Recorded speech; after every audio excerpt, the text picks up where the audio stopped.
Rajiv blog আসামলৈ আপোনালোকক স্বাগতম কৰিছো। আজি ফাইনেলি উপস্থিত আছো কয়লাঘাটৰ কাঠ মিলত আৰু আপোনালোকক এই ব্লগটো মাজেদি আপোনালোকক মই সম্পূৰ্ণ দেখাম আৰু আপোনালোকে নিশ্চয় চিনি পাব। এয়া চাওক, ফাইনেলি মোৰ গাড়ীত 12 জোৰা চকী আৰু বেঞ্চ লুট কৰা হ'ল আৰু আপোনালোকে লুট কৰা সিস্টেমটো আপোনালোকক দেখাম আৰু আপোনালোকে যদিহে ভাল লাগিছে আপোনালোকে কমেন্ট কৰি জনাব।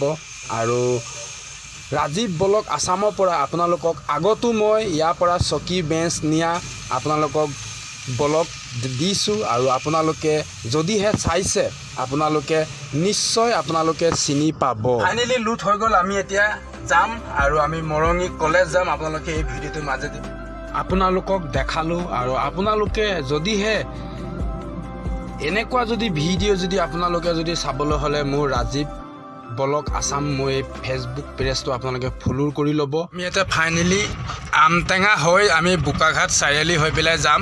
আমি কয়লাঘাটৰ পৰা আহি আছোঁ। আপোনালোকে গম পাইছে এই ভিডিঅ'টোৰ মাজেদি আপোনালোকে চাই আছে। এই জেগাডোখৰ হৈ গ'ল বোকাঘাট আমটেঙা বুলি কয়।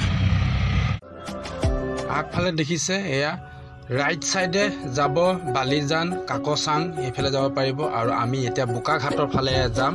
এ চাওক, এয়া হৈ গ'ল কাকৰ থানৰ দৃশ্য আৰু আজিলৈ এই ভিডিঅ'টো ইমানতে সামৰণি মাৰিছোঁ। নেক্সট আকৌ ভিডিঅ'ত লগ পাম। Bye bye.